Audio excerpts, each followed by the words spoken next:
Salut, moi c'est Marie-Lise, je suis développeuse chez Winamax depuis un peu plus d'1 an. J'ai rejoint Winamax en tant que stagiaire dans une équipe qui s'appelle Poker Client et qui travaille sur la partie front-end des applications poker, donc que ce soit sur la partie mobile ou desktop, et on travaille aussi sur des applications pour nos événements live. Alors mes missions, je dirais que ça se divise assez classiquement en deux parties.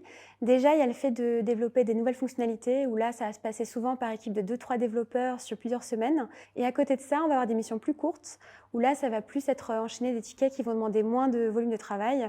Souvent, c'est le fait de fixer des bugs qui nous sont remontés par le support client, qui communique beaucoup avec nous, ou bien d'améliorer l'existant. Et en plus de ça, mais ça c'est spécifique à mon poste, je m'occupe aussi des applications live. Il faut savoir qu'à Winamax, on a plusieurs festivals de poker qui sont organisés chaque année à l'étranger, plus des événements en France.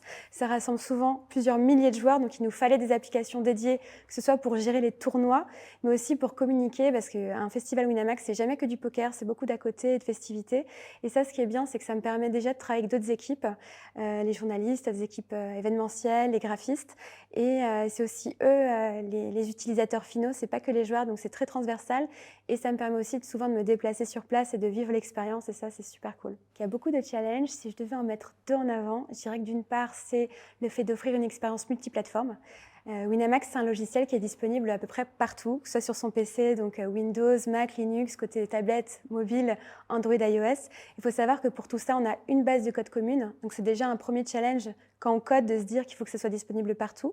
Et ensuite, je dirais même qu'au-delà de ça, on a comme objectif d'offrir une expérience exceptionnelle aux joueurs, mais on veut qu'elle soit aussi exceptionnelle partout. Et en deuxième challenge, je dirais que c'est le fait de moderniser nos applications, le fait de gamifier au maximum l'expérience. Et ça va nous demander d'amener plus d'animation, par exemple, donc d'aller piocher dans des technologies qui sont plus réservées aux jeux vidéo en général.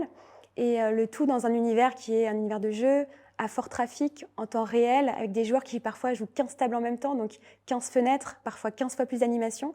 Donc c'est non seulement une mission, mais c'est très challengeant. Je recommanderais Winamax pour plein de raisons. La première, à titre personnel, moi j'ai voulu rejoindre l'entreprise parce que je suis passionnée de poker, j'ai utilisé le logiciel pendant des années. Ensuite, je parlais de la qualité de la vie professionnelle. Je ne parle pas des locaux, de l'aspect matériel, même si tout est extraordinaire ici. Je parlerai plus vraiment de la culture d'entreprise. Il y a un esprit familial, une bienveillance et une excellente ambiance. Je travaille avec des employés qui sont là depuis plus de 10 ans et je pense que tout le monde le ressent ici. Il y a une accessibilité au niveau des employés, de la direction, des managers qui est vraiment très appréciable. Et tout est fait pour qu'il y ait une vie professionnelle qui soit centrée sur le travail, mais qu'il y ait des choses à côté, énormément d'événements. Et pour finir, moi, ce que j'aime aussi, c'est la balance entre le côté grand groupe et start-up. Côté grand groupe, parce qu'on est plus de 270 aujourd'hui, que ça fait plus de 10 ans qu'on existe, et il y a une vraie stabilité, une structuration, tout est très bien ficelé. Et à côté de ça, il y a l'esprit start-up, parce que tout va très vite, que la culture est très moderne et qu'il y a encore beaucoup de choses à conquérir, et cette volonté de performer.